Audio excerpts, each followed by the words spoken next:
Hello, everyone. Good morning from California. What? Coming to you live from our beloved city by the bay. Yes, we are Pro Life San Francisco, and today we are doing our first ever Dobbs anniversary search. Woo! Applause. Yes. And our goal for today, the theme is 24 by 24 on 24. What does that mean? We are hoping for 24 people to give $24 within the next 24 hours today on June 24th, the third anniversary of the overturn of Roe v. Wade, thanks to the Supreme Court decision ruling from the case Dobbs v. Jackson. Fun fact, I was actually outside the Supreme Court the moment the decision came down. So if you happen to have been watching the news that day, you may have seen my screaming face. It was such a moment of joy. It was an amazing moment in history. I remember crying. People were dancing for joy, jumping up and down. I remember champagne bottles being popped open. And it was just a joyous moment that I can't believe I had the opportunity to be there for. So, a little bit about my story. I got involved in the pro-life movement when I was in university. I discovered a pro-life club at my school, ended up restarting this dying pro-life club, and I was doing it solo. And over time, people came. You got to build it and then they come. And to this day, that pro-life club is still going at my now alma mater, University of Texas at San Antonio. Shout out to Roadrunners. And that's what launched me into the pro-life movement. I started doing lobbying, testifying at the Texas Capitol in Austin.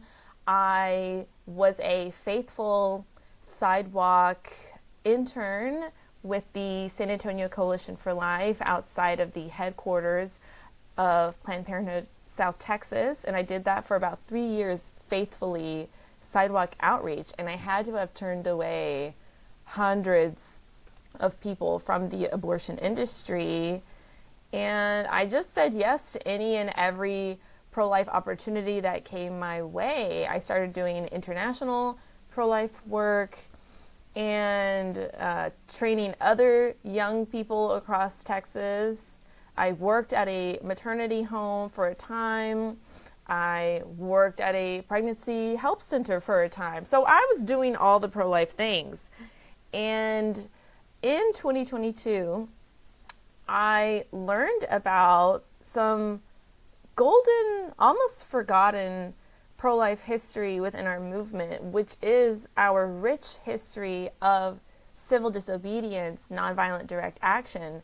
And I was lit on fire. I was really inspired by the tenacity and courage of the pro-life warriors who came before us. So that lit a fire underneath me. And also around that time, 2022, March, was the discovery of the Justice for the Five Babies. We here at Pro-Life San Francisco, I like to say we're sister organizations to the Progressive Anti-Abortion Uprising, and a couple of the activists from POW were outside a local DC abortion business on medical waste pickup day, and were able to intercept a box. Asked the driver if they could take a box. The driver asked why do you want it? They say there's dead babies in there. He was appalled. He asks, what would you do with this box? They say, we're going to give the babies a funeral and a burial. They open up the box, found 115 killed children. 110 were early first trimester babies.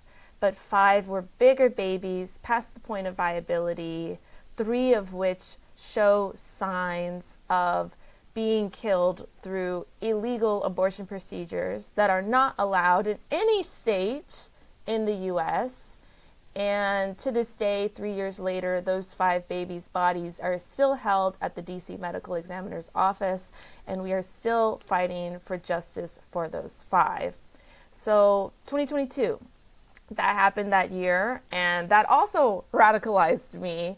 So the discovery of the 5, that radicalized me. I learned about this history of civil disobedience within the pro-life movement. That lit a fire underneath me. And then Dobbs v. Jackson, Roe's overturned. I got to be outside the Supreme Court the moment that it happened.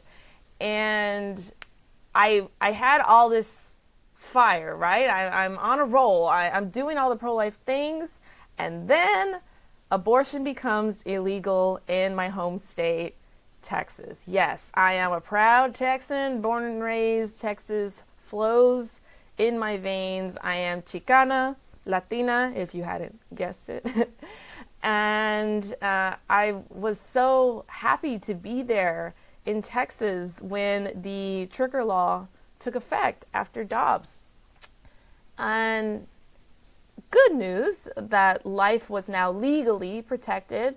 But for me, having this new flame of momentum to fight for the babies, I just began feeling like Texas did not need me anymore. Not to say that Texas and states like it don't still need pro-lifers. There's still a lot of work to do in states like Texas, especially with fighting abortion pill trafficking.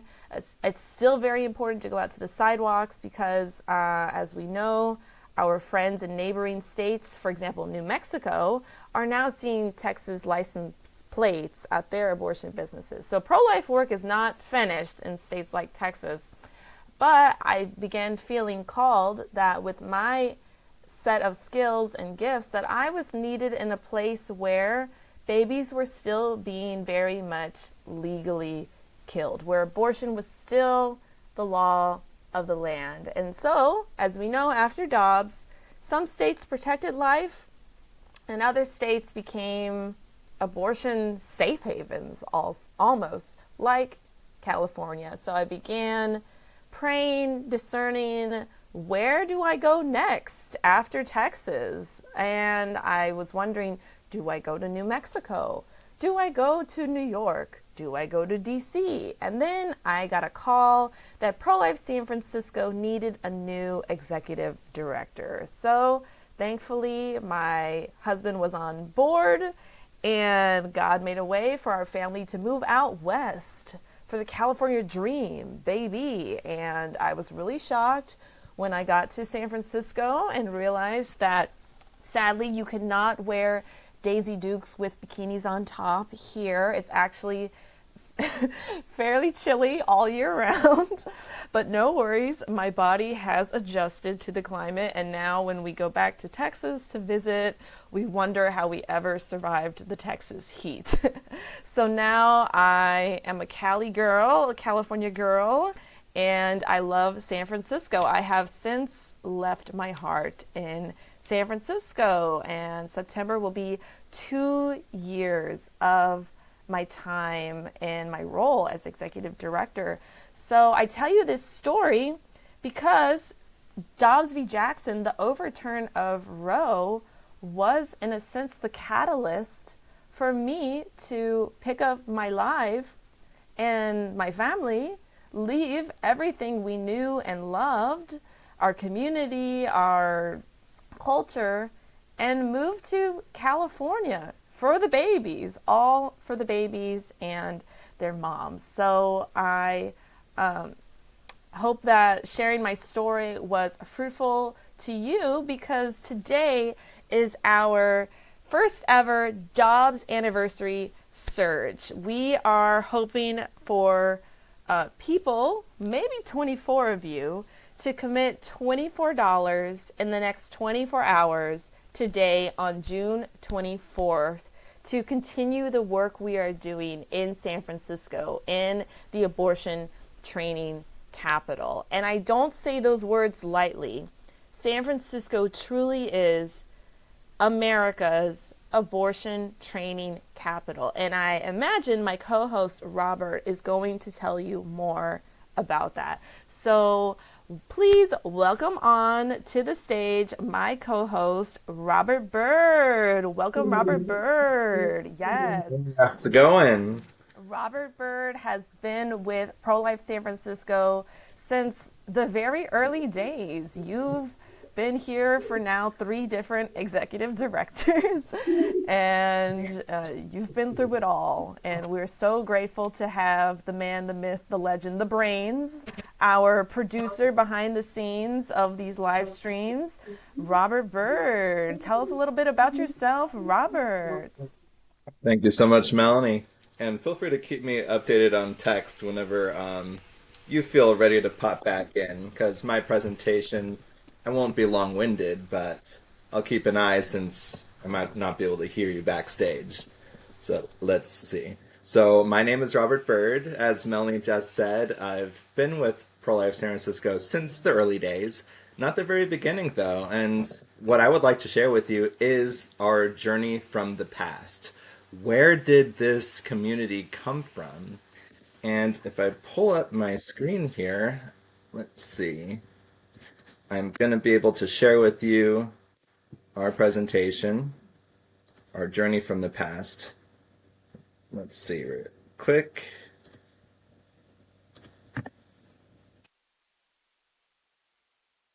All right. So everybody, Pro-Life San Francisco started in 2016.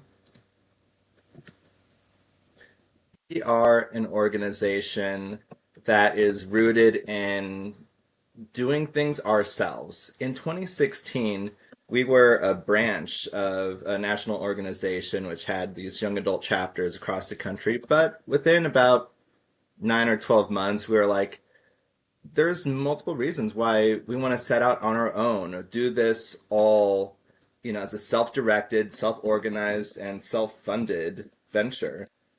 So, checking my screen real quick, I want to make sure things are all looking good on your end. Perfect.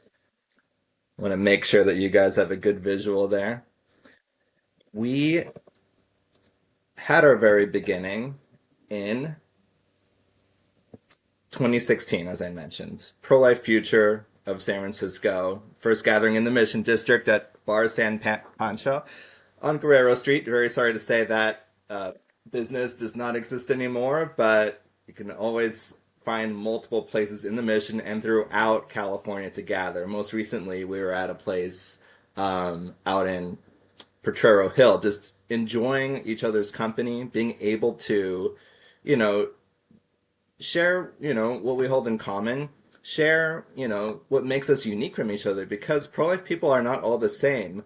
We're not all Christian, we're not all religious, we're not all Protestant or Catholic, we're not all agnostic like me. We're a mix of people, varied backgrounds, and all coming to this cause for mostly, a lot of the same reasons, and I'll get to that in a second.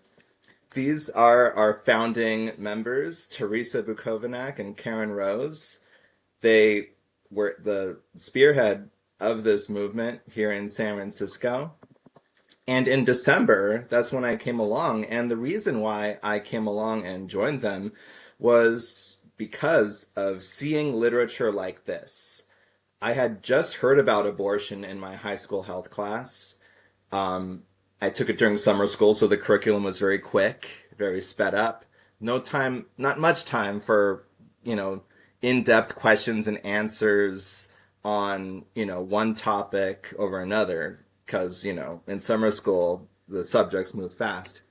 So when I heard that a doctor could end a person's pregnancy at, request, it left me wondering, what in the world? Why would a doctor do that? And that left me with a lot of questions that I took with me at home. Because I had this memory from 7th grade science class, it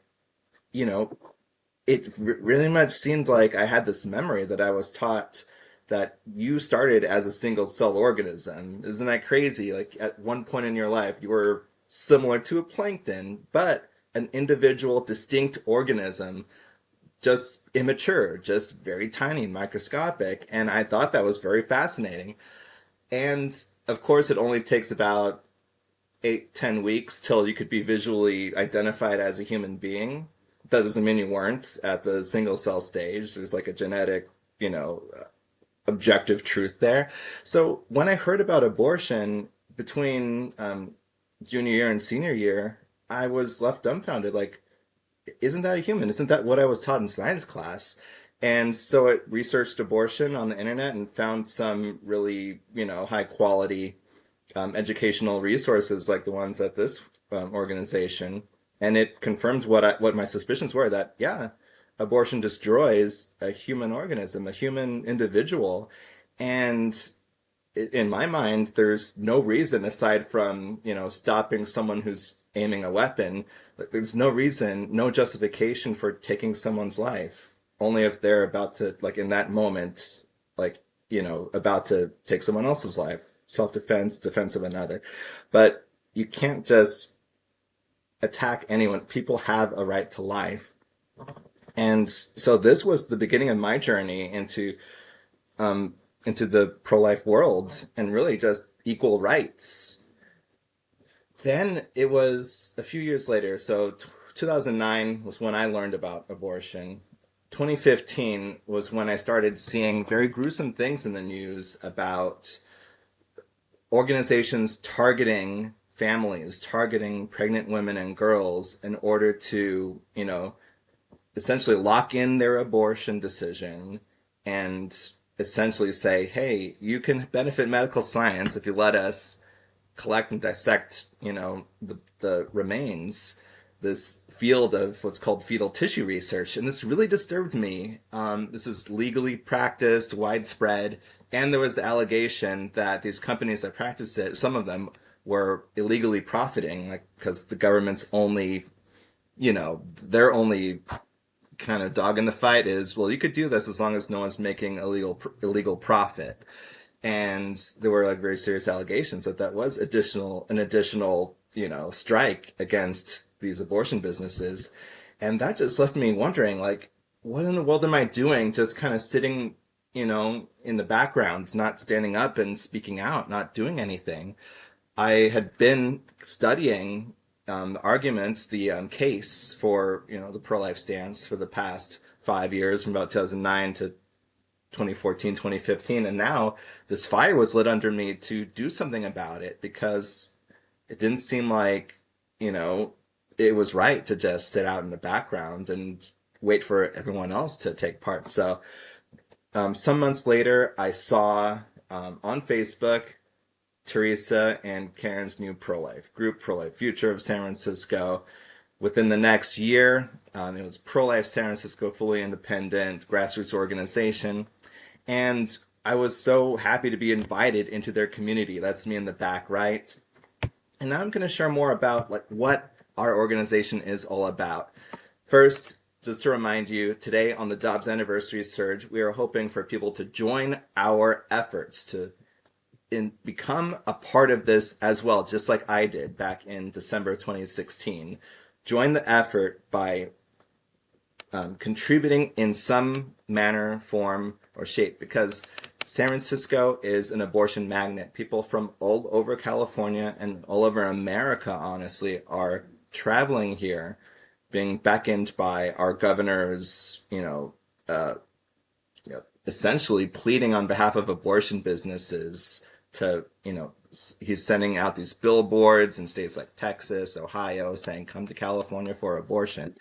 And it is just unconscionable that we can't have a governor that is advocating for real care for these pregnant families, for single mothers, for families of all sizes. That real care looks very different than what the abortion lobbyists are portraying. And in order to combat their actions, their activity, these really malicious governments that are hurting and harming people in our community and people in communities from all across America, we can do our part. There is something that each of us can do. One thing is to join the fight. You can be a part of saving lives, saving families. And one option to join in and be a part of this shared mission of ours to protect these families and protect these children is to join Pro-Life San Francisco. You can contribute $24 today by the end of the day within this 24-hour period on June 24th at support.prolifesf.org. Please take part in the Dobbs Anniversary Surge. You won't be disappointed. The more people take part in this, the more actions we can do, the more planning, the more research, the more studying, the more activity you'll see in the press. And I'll show you a few examples of things that we have done. So what is our mission?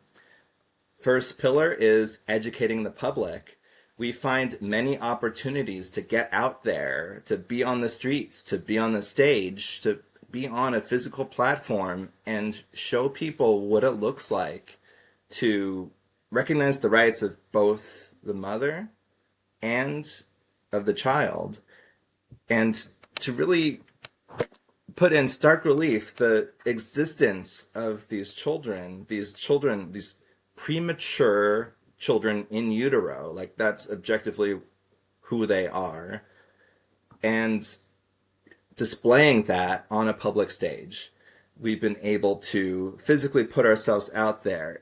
This is me on, I think this is the day after, was this Dobbs Day? Or this might have been when the Dobbs versus Jackson case was being argued in the Supreme Court in December of 2021, a few months before the decision came down. And by placing ourselves where reporters are and sending out calls, media releases, press releases, we give our community, the people who share our understanding of the world, the truth of the existence of these children, we give ourselves this platform to get our message in more people's ears. We've been interviewed and published in the New York Times. We've done two, to date, conferences at UC Berkeley, sharing with an audience of hundreds of people what we know to be true, and educating from a variety of perspectives and backgrounds what we really need to know in order to help protect families and to protect children. This is another photo from one of our conferences. We love to be able to create opportunities for community in many different ways.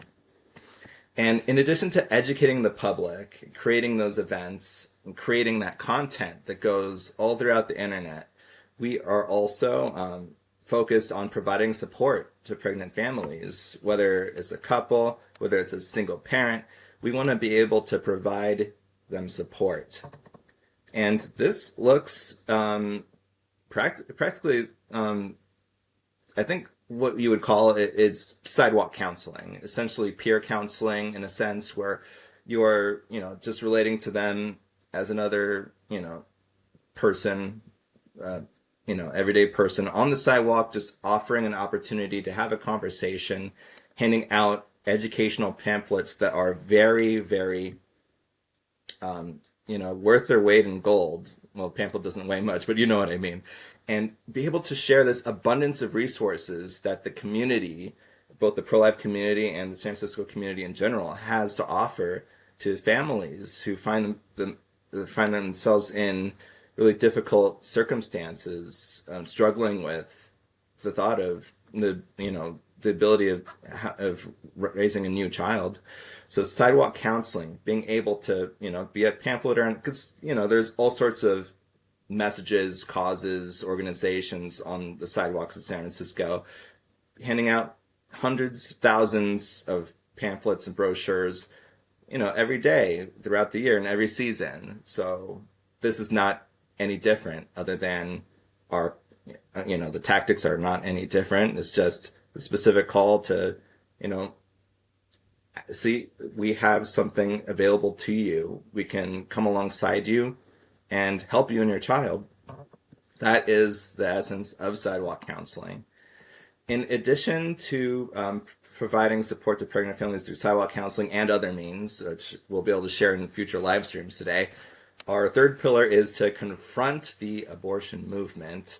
This is one little example of us with University of Nevada, Las Vegas members and founder of New Wave Feminists. We were outside one of the Democratic primary debates in Las Vegas, where Joe Biden drove right past us through his window. He likely saw our signs, but most likely he had his window rolled down to wave and thank his supporters on the other side of the street. It was a really crowded area out there for sure.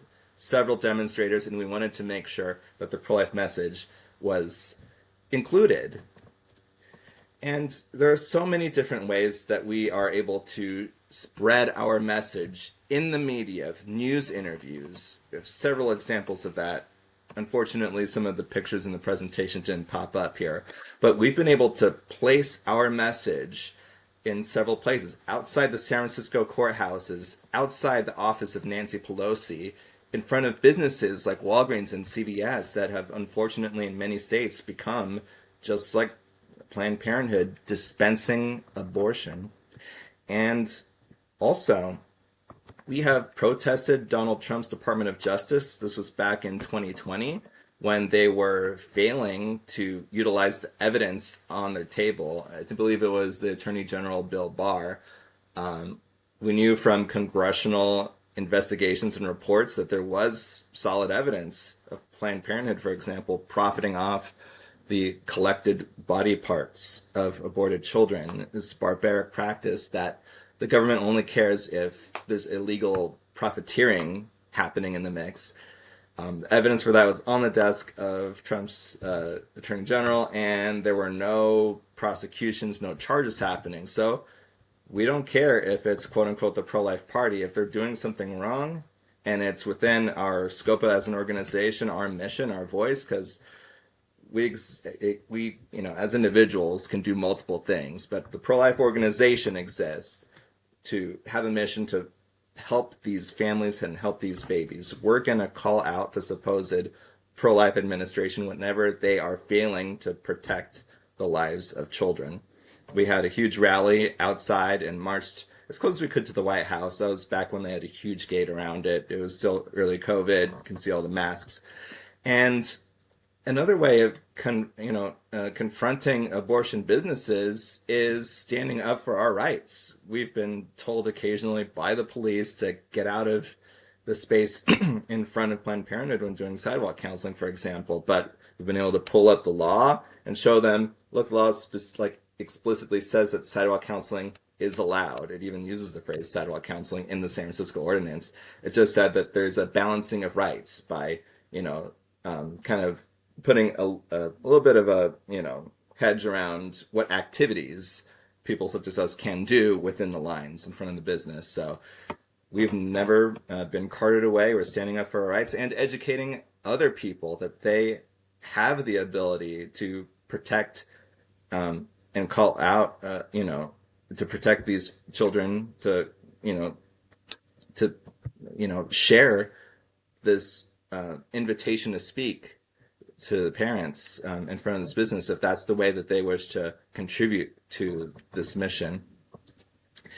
We've gone out and confronted the regents of the University of California when there was the bill to place the abortion pill in all of the university health centers. We made sure that the regents never took a positive, affirming position on that legislation. And guess what? They never did. They remained neutral. And being able to, educate pro-lifers, because, not everyone knows everything. We want to make sure that we're available to share all the knowledge that we've gathered with other people in our community at places like the Walk for Life, an annual pro-life event in January in San Francisco. Here's another example, one small example of the types of online educational content we put out, being able to really shine a spotlight on the fact that pro-life health clinics and material aid centers are valuable to the community. They have been the target of several malicious campaigns by abortion activists, unfortunately. And being able to stand up for them is one of our greatest pleasures. Being able to partner with other organizations like Live Action to host rallies outside of really notorious locations like the University of California, San Francisco's General Hospital Abortion Center. We've been able to gather together for several community events. Here's just one little snapshot of one of our Christmas gatherings, Christmas socials. And making sure that we can study and package information, make it digestible for the public, and help them understand what's at stake. That is so important to us as an organization. Since 2019, we have been able to shine a huge spotlight on UCSF's abortion training program, which is a national abortion program headquartered here in San Francisco with over 110 locations across the country in a majority of states. And we published our first video on in this campaign, in this program of ours. The first video that we released back during a live stream in 2020 when we debuted it. That's gone out to over 3,000 viewers on YouTube alone. So we are really grateful for the opportunity to continue to shine a spotlight on these bad actors in the medical field, in government, wherever they may be, and call them to a higher standard, that they need to join us in protecting lives and providing true care to families, to their patients when it comes to UC San Francisco Medical School and their various hospitals in the city. So that's just a little bit of a snapshot of our past. That's our journey from the past. And just a reminder, we want to be able to continue to do more of this and more of what we're currently doing, which is the subject of our next live stream today at 1 p.m. So please, if you like any of the things you've seen and want to help repeat it, help bring more of this action in the community, please join us by making a gift at support.prolifesf.org. You can be one of the people providing $24 within this 24 hours today on the Dobbs anniversary, June 24th. So now I'm going to bring back up Melanie. And I want to thank you all for listening. And please, if you can't contribute yourself, you can always share this live stream, or if you're subscribed to our emails, share that email with 24 friends. See if you are able to do whatever's within your means to advance this mission. If it's not joining us on the sidewalk, joining us for a rally, being part of our research into the abortion businesses, it could be contributing financially, or it could be sharing this content and with your friends. So here's Melanie again, and I want to thank you all so much for taking a listen. Thank you so much, Robert. Yay! Woo, woo, woo, woo, woo. So Robert took us through our journey from the past, and our next live stream at 1 p.m. Pacific Standard Time, because yes, we are on the West Coast in California, is about our mission in the present, the work we are doing in the present day. Then our third and final live stream today at 6 p.m. Pacific Time will be about our vision for the future. So you see what we're doing there? Okay, we just learned about our journey from the past. Our next webinar at 1 p.m. Pacific will be our work in the present, our mission in motion. And our third and final webinar today at 6 p.m. Pacific Time will be our vision for the future. So why are we even doing these webinars today? Well, because today, June 24th, is the third anniversary of the overturn of Roe v. Wade, thanks to the Supreme Court ruling in the case of Dobbs v. Jackson. And the overturning of Roe was a major victory for the pro-life movement. And thanks to the overturning, life has been protected in many states in the US. And sadly, in states like California, abortion laws, abortions have strengthened and maybe even increased. But if it weren't, so the road ahead is difficult.